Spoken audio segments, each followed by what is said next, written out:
Coming up on Peninsula Beat, the RPV City Council is tackling the topic of storm drain user fees. A big announcement is made from the Lomita Sheriff's Department. Pancreatic cancer survivors join forces to help the cause. And while senior living is on the rise, which facility is right for you? The Palos Verdes Library wants your old photos, and it's time to celebrate film at the Warner Grand. The RPV City Council is considering whether to put the storm drain user fee back on the ballot. 10 years ago, voters approved the fee to fund storm drain related projects. During a public hearing, the council directed staff to come back to the council with a report evaluating the user fee to determine if it needs to be renewed or possibly replaced with a parcel tax collected from all the residents. I'd like staff to come back within 60 days to clarify the purpose and uses of the storm drain user fee that can be articulated to the public, because the intent is to Don't say why, just continue the motion. Yes, and to have a city council subcommittee work with staff on that direction and reporting back to council in between. I'll second that with one minor modification to include users, define the users. I have a motion on the floor. Can we take a vote, please? Thank you. Councilwoman Brooks? Yes. Councilman Mizatich? Yes. Councilman DeHovic? Yes. Mayor Pro Tem Campbell? Yes. And Mayor Dida. Yes. Motion passes. The City Council is expected to decide on the storm drain user fee matter within the next 60 days. Big news at the Lomita Sheriff Station, as Captain Blaine Bolin will be promoted to commander and will soon be leaving the peninsula. Captain Bolin talked with Liz Brown Swanson about his promotion and also addressed the growing concern about the spike in crime. You've been promoted, so congratulations, but that means you're leaving us here, in the community and moving on. Well, thank you very much, Liz. Thank you. Yes, I was informed by Sheriff McDonald that I will be promoting to commander, which means a transfer from Lomita Station to another assignment, which has yet to be determined. I will tell you, and I've said this before, and I will continue to say this, Lomita Sheriff Station has some of the finest deputy sheriffs within all of the county of Los Angeles, and our investigators are top tier. And we have made a lot of arrests since December 1st of 2015. So we're just going back, a couple of months now. We've arrested 3 burglary crews and 1 home invasion robbery crew. And there's no question in my mind that arresting these individuals has put a dent in crime on the peninsula. Captain Bolin added he will miss working with the residents on the peninsula. His replacement has yet to be named. Pancreatic cancer remains the deadliest cancer. Former RPV mayor and 3-year cancer survivor Larry Clark has joined forces with the Pancreatic Cancer Network. Clark and the group met at the Terranea Resort to kick off their fundraiser called LA Purple Stride. Liz Brown Swanson joins us with more on the event. Pancreatic cancer survivors and those supporting them came together at Terranea to wage hope and gear up for the 3rd annual LA Purple Stride in May. Turns out I'm now 3 years out as a survivor, which is, very, very fortunate. At this event this morning, our leadership breakfast to kick off Purple Stride Los Angeles 2016, we'll probably have 10 to 15 survivors here. We have survivors here who are 13 years out, maybe 15 years out. Gives us all hope that you can survive this. The problem is, it is the deadliest cancer, and it's moved up past breast cancer in terms of the number of deaths. Former RPV Mayor Larry Clark joined other survivors in sharing their stories during the Pancreatic Cancer Action Network Leadership Breakfast. The group, called PanCan, was started by this South Bay woman 17 years ago. As I stand here this morning, this year being the 20-year anniversary of when my own mother was diagnosed and eventually lost her battle with pancreatic cancer. So it's so exciting for me to be here and to see not only where the organization has come, where the movement has come to, but where the effort here in Los Angeles has come to. Today, because of our efforts, there are hundreds of researchers focusing on the disease. We have moved the needle with the government funding. we have done so much to make sure that the movement is really being propelled, but it's being propelled with the passion from people that are like in the room this morning. PanCan's goal is to double the survivor rate by 2020 and to raise $200 million for research and a cure. Here's the problem. Pancreatic cancer has no early detection. There's no blood test. It's often diagnosed late. When it's diagnosed, 8 out of 10 diagnosed, it's too late for surgery because it's metastasized. I'm a surgeon, so the biggest challenge is trying to tackle tumors that are entwined around the pancreas. So these are tumors that are just notoriously difficult because of where they are, and we're finding new ways to treat those, new ways to rebuild blood vessels, new ways to treat tumors that can't be removed. It's going to take money for research, for trials, for education, for early detection efforts.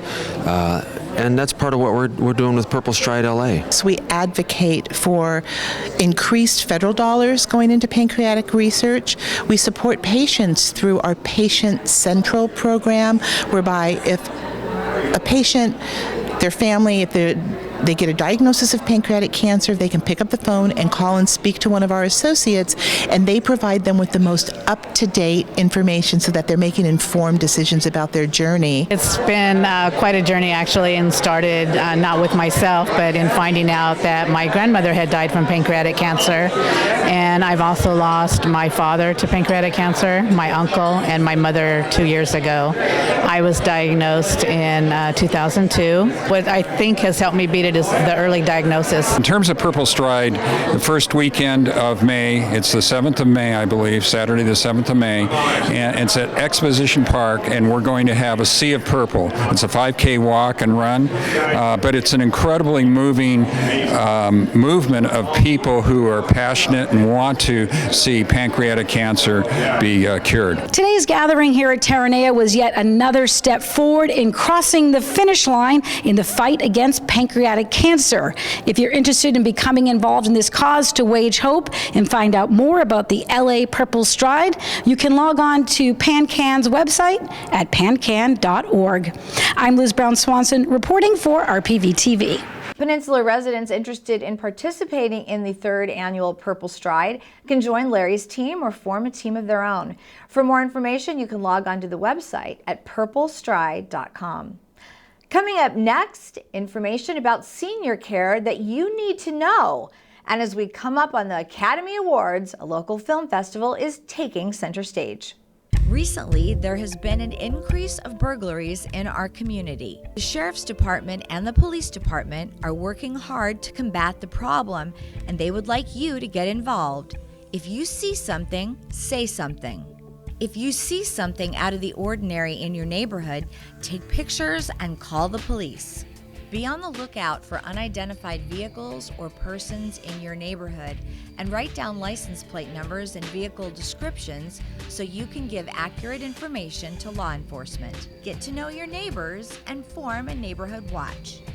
Let neighbors know when you're out of town so they can watch over your house. Remember to lock your doors even when you're home. Secure gates and backyard access at all times. Keep valuables out of sight and arm your home with an alarm.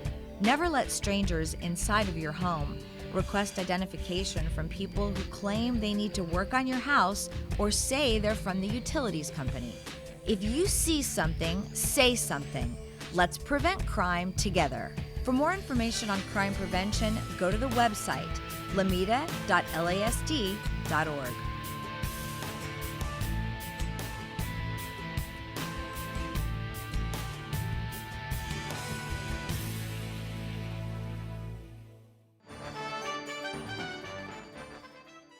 "18 months ago, a nonprofit group called the Palos Verdes Peninsula Village started a program to help seniors stay in their homes.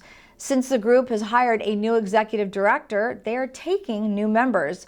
Liz Brown Swanson joins us with the latest news about the village. Senior citizens gathered at a meet and greet at the Malaga Cove Library.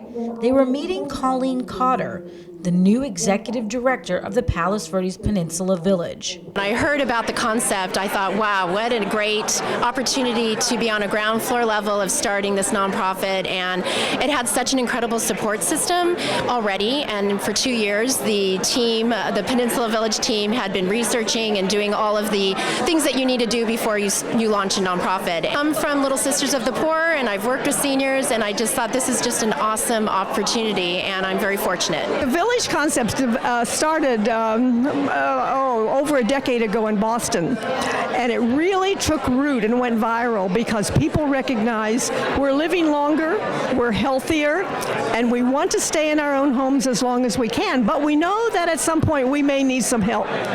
So our village, as so many across the country, is really developing a community of people who both give to each other, and when they need help, somebody's there to help them. There are nearly 200 villages around the country focused on providing resources and volunteers to help older adults remain independent. Research says about 90% of the people have said, I want to stay in my own home as long as possible.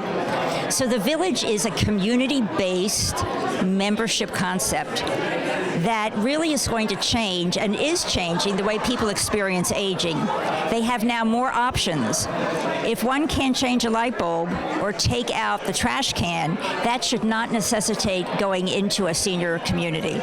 So I think this is for me one of the game changers in the field of aging. What kinds of things do you think that will assist you and your wife down the road? What kinds of services?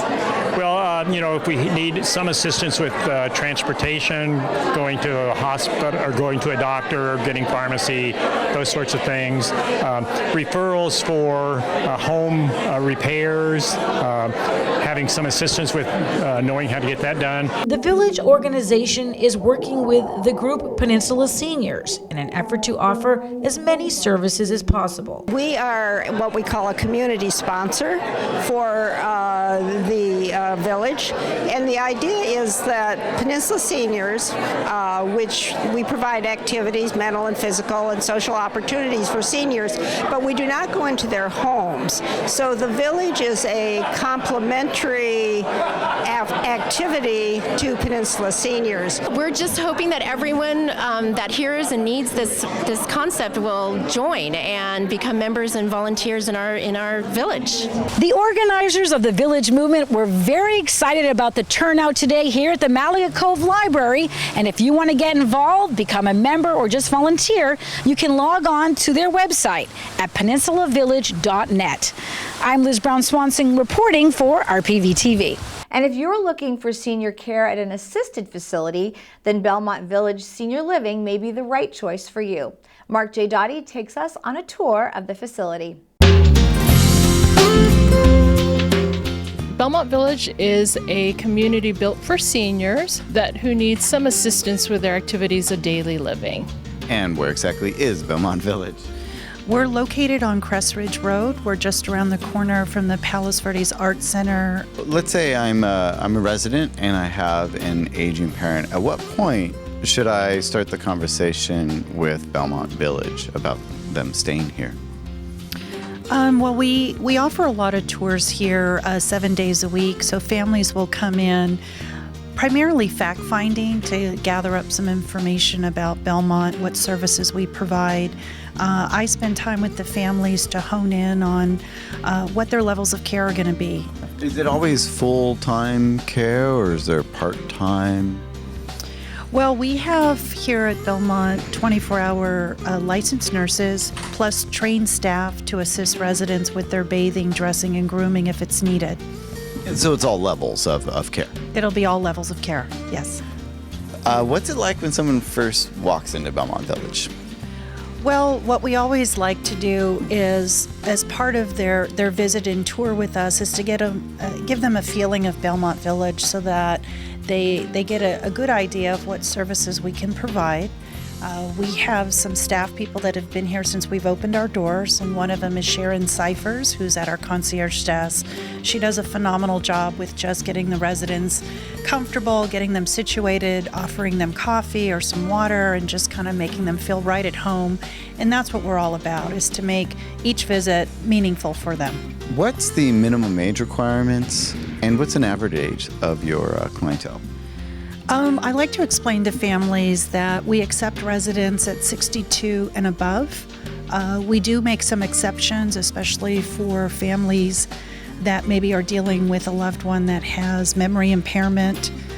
So they have what's called severe dementia and they're needing a secured environment. But 62 and above is our requirement, but I would say 80 is about our average age. And what's the day-to-day living like here at Belmont Village? We focus a lot here on keeping the residents active. Having an active community allows the residents to pick and choose what they'd like to participate in, whether it's group exercise classes, lunch outings, dinner outings. We do a lot of restaurant outings as well, so we want to encourage the residents to just pick and choose. I think it allows them to have a sense of independence here. So you incorporate some of the peninsula into living here on the peninsula? Absolutely. Yeah, that's important for us. So we do frequent places like Terraneo Resort for the Catalina Kitchen, Giorgio's, Long Beach of the Aquarium, things like that are what we try to do. So there you have it, Belmont Village, one of the assisted living communities here on the peninsula. And for more information on Belmont Village, you can go to belmontvillage.com. For RPVtv, this is Mark J. Dottie. Coming up next, one of your old photos could be of great interest to the Palos Verdes Library. And it's time to celebrate films at the Warner Grand. We'll be right back. Recently, there has been an increase of burglaries in our community. The Sheriff's Department and the Police Department are working hard to combat the problem, and they would like you to get involved. If you see something, say something.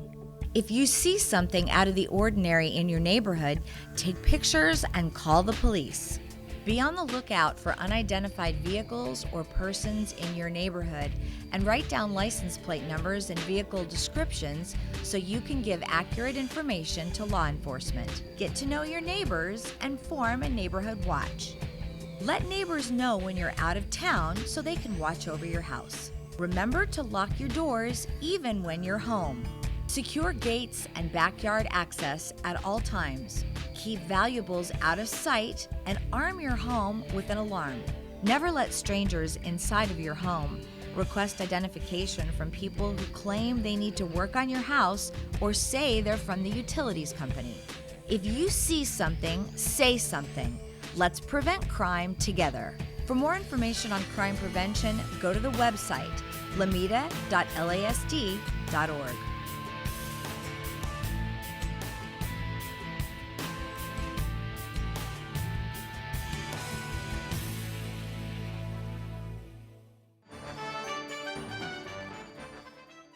The Palos Verdes Library is launching a new program called Your Story is the Peninsula Story. Mark J. Dottie brings us more from a recent open house at the library. So today we're at Your Story is the Peninsula Story and how your pictures help tell it. So what happens at the very first step right here at the front desk? We're welcoming people here and we're asking them to register if they've got something they want to scan into the archive. We also have the local history exhibit going on inside the room, but we start everything off with a smile and a bang.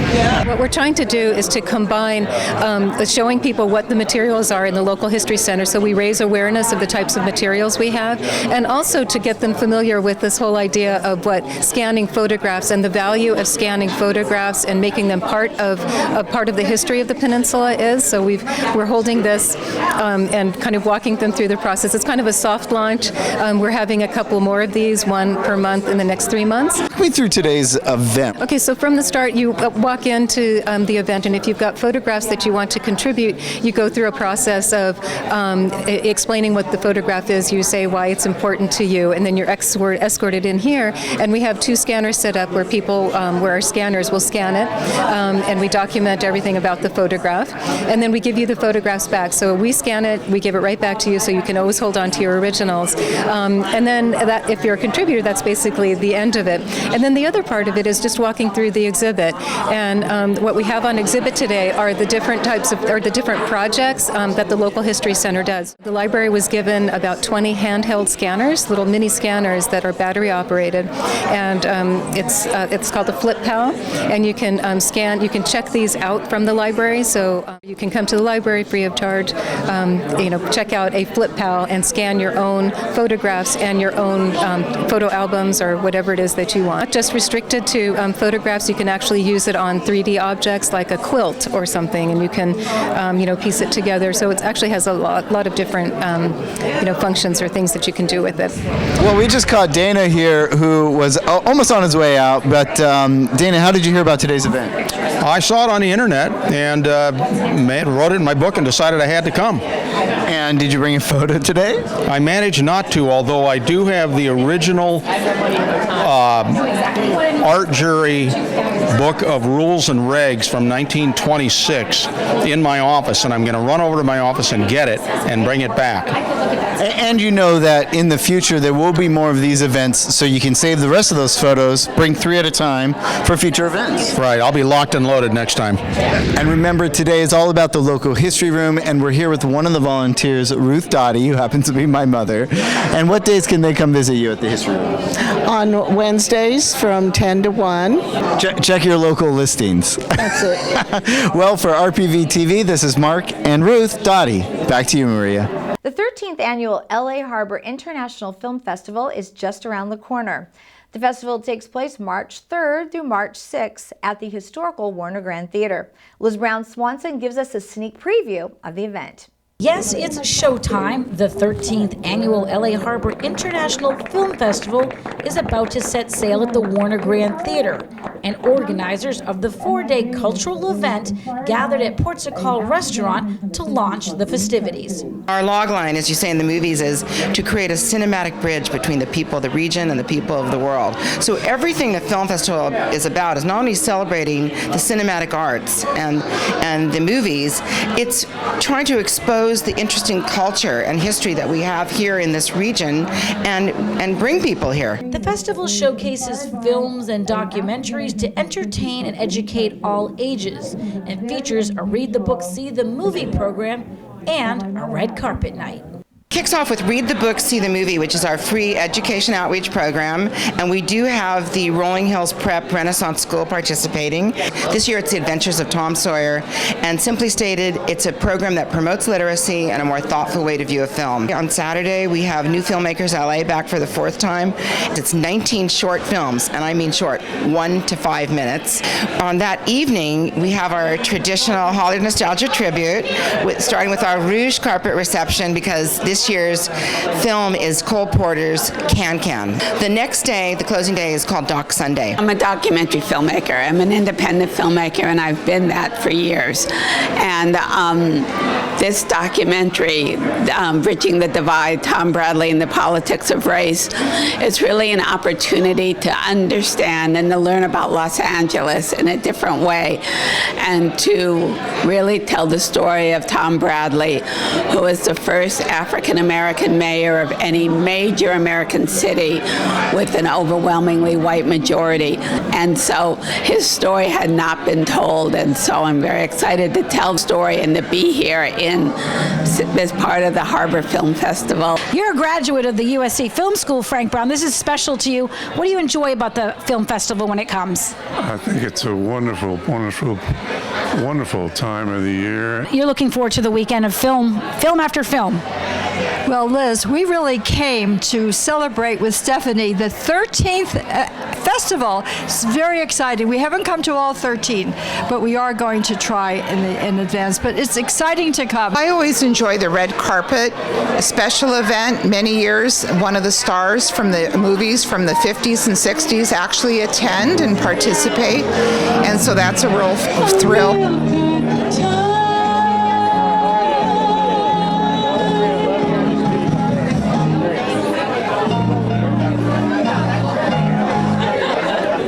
can see a lot of great entertainment awaits the community the weekend of March 3rd. You're going to want to come to the festival, and for all the information, you can check out the website at laharborfilmfest.com. I'm Liz Brown Swanson reporting for RPVtv. And that will do it for Peninsula Beat. From everyone here at RPVtv, make it a great day.